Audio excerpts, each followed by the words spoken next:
Ya, Assalamualaikum warahmatullahi wabarakatuh dan salam sejahtera kepada pelajar-pelajar atau murid-murid tingkatan 2 SMK Bandar Bukit Kayu Hitam.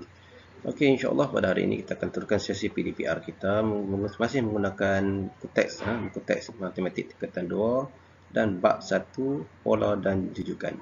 Okey, semua hari ini kita akan tumpukan kepada subtopiknya iaitu 1.3 dan 2 atau sebutan bagi suatu jujukan. Okey, kita tengok apa yang ada dalam.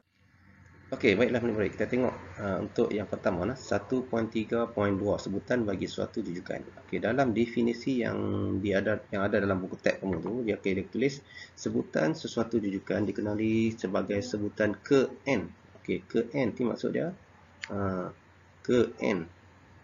Okey, dan ditulis sebagai Tn. Okey, kita nanti dia akan ringkasan dia, sebutan ke n tu ditulis sebagai T n kecil di bawah, iaitu T ialah sebutan, T itu sebagai sebutan, dan manakala N ialah kedudukan sebutan tersebut. Ringkasan dia macam inilah yang bagi warna kuning ni, iaitu dalam pola ni 4, 8, 12 dan 16. Okey, 4 tambah 8 dapat 4 tambah 4 dapat 8, 8 tambah 4 dapat 12. Ni dia punya pola ni menambah 4. Okey, kita tengok dia punya kedudukan dia. Kedudukan 4 tu dia sebutan yang ke berapa? Okey, kamu tengok ni sebutan yang keempat ni, yang nombor 4 ni, dia sebutan yang pertama ni 1.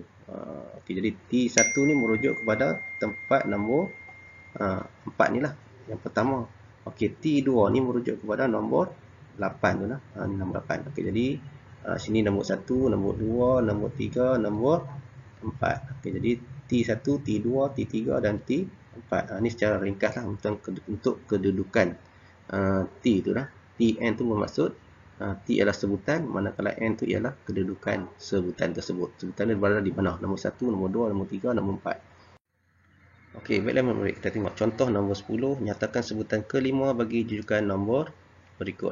Okey, dia bagi 2, dia bagi 10, dia bagi 8, 18. Okey, di sini kita tengok untuk yang pertama, T yang pertama tu, okey, T yang pertama sini kita tahu dah. T yang satu ni iaitu nombor 2. T yang kedua nombor 10. T yang ketiga nombor 18. Masalah sekarang kita tak tahu yang T nombor 4 dan T nombor 5. Okey T5. Okey, dalam soalan ni kita nak selesaikan dia senang je lah. Okey, kita kena guna kaedah algebra. Algebra ni dia memang senang lah kalau kita untuk dapatkan terus untuk jawapan T5. Tapi sebelum tu kita try secara manual dulu untuk yang step by step. Okey, di sini kita tengok 2 ke 10 ke 18. Maksud dia di sini pergerakannya, penambahan dia ataupun penerapan dia berapa sini. Kita tengok 2 nak pergi ke 10. 2 nak pergi ke 10, kita boleh tambah berapa? Tambah 8. Okey, jadi 2 tambah 8. Dan di sini dia 2, pola dia itu menambah 8. Sini pun menambah 8. Okey, automatik kita di sini pula kita perlu bawah menambah 8 juga. Okey, bila tambah 8, 18 tambah dengan 8 kita akan dapat okey, 18 tambah 8 kita akan dapat 20. Okey, 26 di sini. Okey, jadi T4-nya adalah 26 dan T5-nya berapa? Tambah lagi 8. Tambah lagi 8 kita akan dapat 34. Okey, 34 di sini. Okey, jadi di sini T5-nya adalah 34 lah. Okey, satu kaedah lagi menggunakan kaedah algebra, di mana macam biasa kita buat macam sebelum-sebelum ni kita dah belajar kemarin. Kita susun dulu 2, 10 dan 18. Okey, di sini kita tengok dia punya pola dia lah. Okey, 2 macam kemarin kita tengok 2 di depan dulu. Okey, di sini tambah 8. Tambah 8. Sini pun tambah 8 dan di ujungnya di sini mulakan dengan kosong. 1 dan 2. Okey, di sini kita akan dapat dia punya algebra dia iaitu 2 tambah 8n. Okey, jadi n ni sekiranya nombor 5 lah. Dia punya 5, sini 5 ni. Jadi kita tengok 2 tambah 8 darab 5. Okey, jadi kita akan dapat apa? Kita akan dapat 2 tambah 8, 5. Okey, jadi kita akan dapat 42. Okey, 42. Okey, di sini kita dapat 34. Kenapa sini jadi 34? Okey, kita jangan keliru. Okey, sebab kita mulakan dengan nilai kosong. Okey, jadi bermaksud kedudukan yang kelimanya di sini kita kena darab dengan apa? kita kena darab dengan 4. Okey, jadi bila darab dengan 4 dapat apa? Okey, 2 tambah 8 darab dengan 4. Kita akan dapat 34 lah. Jadi di situ kita jangan keliru lah untuk algebra tu. Okey, jadi apa-apa pun kita teruskan dengan soalan yang seterusnya, iaitu jom cuba 1/3. Okey, di sini kita akan nampak lebih jelas lah. Kita buat satu persatu. Untuk soalan yang pertama dimulakan dengan negatif 3, 5 dan 13. Okey, untuk soalan ni, soalan nombor 1 ni, okey, pergerakannya adalah daripada nombor kecil kepada nombor yang paling besar. Okey, bila paling besar ni maksud kita perlu menambah.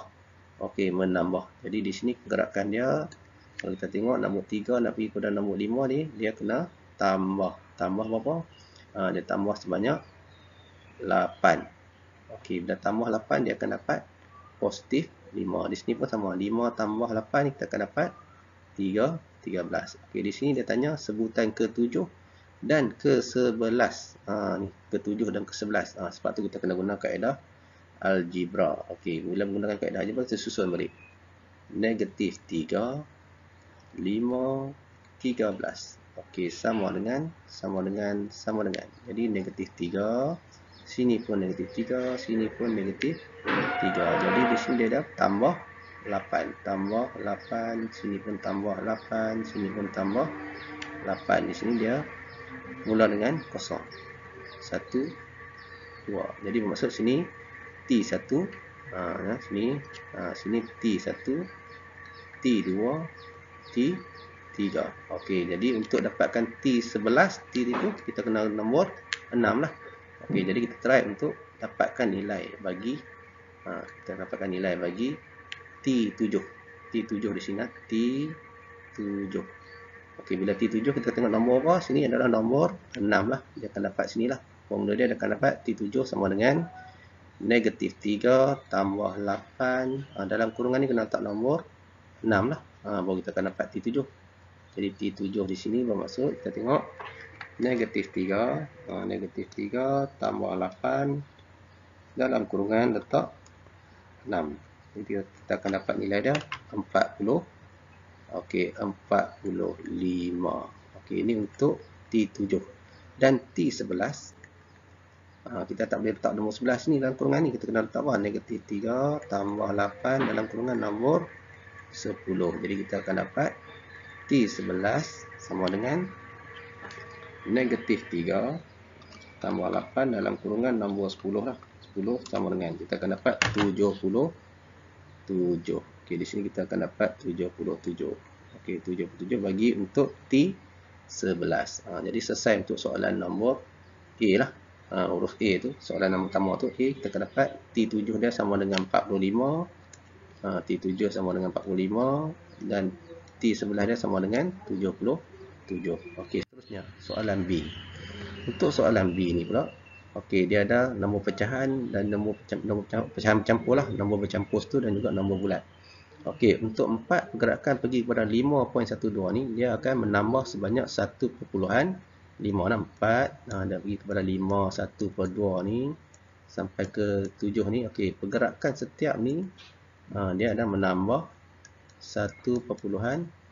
Yang ni pun sama juga, menambah 1.5. Jadi kita susun untuk dapatkan dia punya untuk algebranya, iaitu 4, 5, 1/2, 7. Okey, sama dengan, sini pun sama dengan, dia akan dapat 4 tambah 1.5 kurungan kosong. Okey, 4 tambah 1.5, 4 tambah 1.5, dia dapat 2. Okey, di sini kita tengok untuk algebranya, kita akan tengok 4. Kita tengok sini. Okey, T7. Jadi 4 tambah 1.5 kurungan, dia ambil nombor 6 lah. Macam tadi yang sebelum tu. Okay, jadi kita akan dapat T7 dia sama dengan 4 tambah 1.5 4 tambah 1/5 dalam kurungan nombor 6.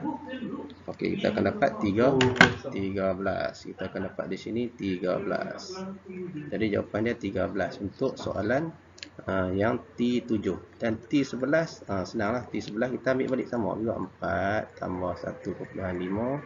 Kita dengan ambil nombor 11, kita ambil nombor 10 sebab kedudukan dia nombor berada di nombor 10. Jadi kita akan dapat jawapannya sebanyak 19. Okey, ini untuk T7 dan T11. Okey, jadi kita teruskan dengan soalan yang Okey, kita teruskan dengan soalan C. Soalan C ni dia melibatkan nombor negatif. Negatif 3.7, dia bagi negatif 4.3 dan negatif 4.9. Okey, pergerakan dia setiap pola ni sini, kita minta maaf saja, pola ni pergerakannya adalah menolak lagi 0.6. Sini pun sama. Dia menolak 0.6. Okey, jadi untuk soalan ni kita cari dia punya ungkapan algebra dia berapa. Jadi negatif 3.7, okey, negatif 4.3, negatif 4.9, sama dengan, dan sama dengan. Tetap balik nombor yang pertama lah. Macam biasa kita buat semalam, kita dah teradah kemarin 3.7, di sini pun negatif 3.7. Di sini tolak 0.6. Sini tolak 0.6, tolak 0.6.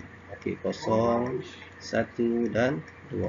Okey, ini T1, T2 dan T3. Okey, kita nak cari sekarang kita nak cari sekarang adalah T7.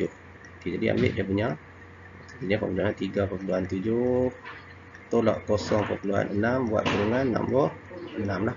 Okey, kita akan dapat T7 dia sebanyak, okey, ambil kalkulator, boleh try, negatif 3.7.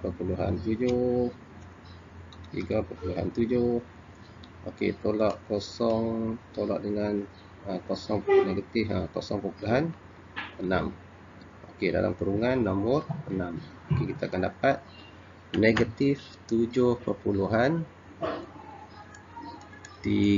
Okey, ini untuk T7 dan T11 pula. T11 macam biasa 3.7 tolak 0.6 dalam kurungan nombor 10. Okey, jadi kita akan dapat jawapannya adalah negatif 3.7 tolak 0.6 dalam kurungan nombor 10. Okey, kita akan sama dengan 9.7. Negatif 9.7. Ini untuk soalan bagi yang C. Kita akan dapat kedudukan T7 nya adalah 7.3 dan juga T11 nya iaitu negatif 9.7. Okey, selesai untuk untuk kesimpulannya. Kesimpulan di sini kesimpulan kita topik pada hari ini. Okey, kita akan pertama tahu yang pertama iaitu pergerakan T ni. T ni menunjukkan kedudukan dia, kedudukan. Okey, kedudukan pola tersebut yang pertama ada nombor apa. Okey, bila sebut T10 maksud dia kedudukannya yang ke-10. Okey, bila T12 maksud dia kedudukan yang ke-12. Okey, di situ dia punya cara kaedah adalah kesimpulan hari ni kita belajar kedudukan sebutan tu berada di mana. Sebutannya berada di ke-10, 11 dan sebagainya lah untuk soalan berkaitan dengan sebutan dalam pola dan jujukan. Jadi saya harap pada hari ini semua dapat memahami lah apa yang telah kita pelajari, dan jangan lupa pastikan anda menjawab soalan-soalan kuis Google Form yang saya bagi itu, dan jangan print screen, jangan screenshot masuk dalam grup. Jadi banyak pula, jadi soalan tu dah direkod. Kalau kamu dah jawab, dia ada direkod dengan elok lah. Jadi saya akan semak di situ je, tak perlu nak screenshot letak dalam grup. Jadi banyak pula nanti banyak yang bising, saya banyak sangat screenshot. Okey, dan pastinya kamu kena buat jugalah dia punya soalan-soalan on track yang saya bagi tu. Buat sikit-sikit, insya-Allah kita akan cuba bincangkan jawapan bagi soalan on track pada kelas-kelas akan datang. Jadi sekian, wabillahi taufiq. Assalamualaikum warahmatullahi wabarakatuh.